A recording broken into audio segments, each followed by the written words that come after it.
और चलिए अब आपको बताते हैं कि वन नेशन वन इलेक्शन है क्या, भारत में इसे किस तरह लागू किए जाने की तैयारी है। वन नेशन वन इलेक्शन को लेकर पूर्व राष्ट्रपति रामनाथ कोविंद की कमेटी ने सरकार को क्या क्या सुझाव दिए और इस कमेटी में कौन कौन शामिल है, देखें जरा।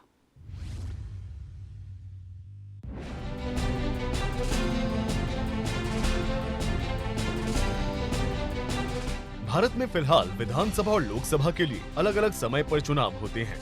इसे लेकर सरकार की दलील है कि इससे समय और पैसा दोनों की बर्बादी होती है, लिहाजा दोनों चुनाव एक साथ कराने की योजना है। और अगर ऐसा संभव होता है तो लोकसभा और विधानसभाओं के चुनाव एक साथ होंगे, यानी मतदाता एक दिन एक समय पर अपने मताधिकार का प्रयोग कर सकेंगे।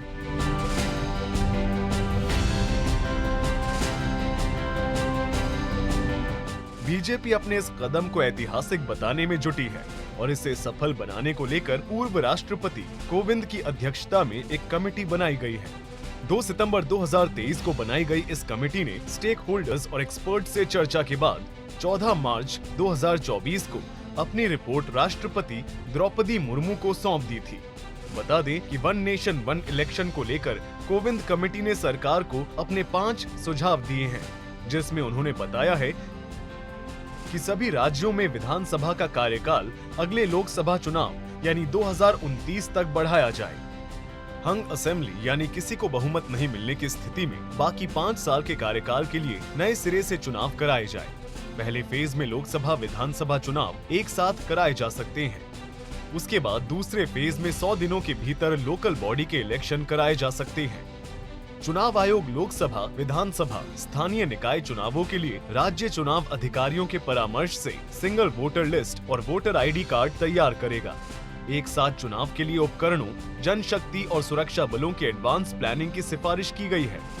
वन नेशन वन इलेक्शन को लेकर रामनाथ कोविंद की अध्यक्षता में बनाई गई इस कमेटी में कुल 8 सदस्यों को शामिल किया गया है।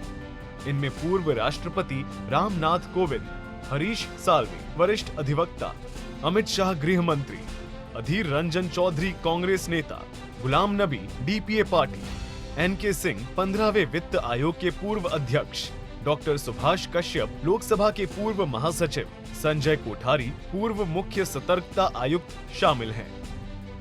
भारत में एक देश एक चुनाव को सही तरीके से लागू करने को लेकर रामनाथ कोविंद के पैनल ने 7 देशों के चुनावी प्रक्रिया का अध्ययन किया है।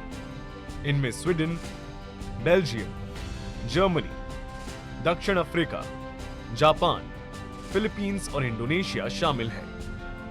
यहाँ आपको बताना बेहद जरूरी है कि भारत को मिली आजादी के बाद साल 1952, 1957, 1962 और 1967 में लोकसभा और विधानसभा के चुनाव एक साथ ही हुए थे, लेकिन 1968 और 1969 में कई विधानसभाएं समय से पहले ही भंग कर दी गई। इसके बाद दिसंबर 1970 में लोकसभा भी भंग कर दी गई और इस वजह से एक देश एक चुनाव की परंपरा टूट गई। ब्यूरो रिपोर्ट, सूर्या समाचार।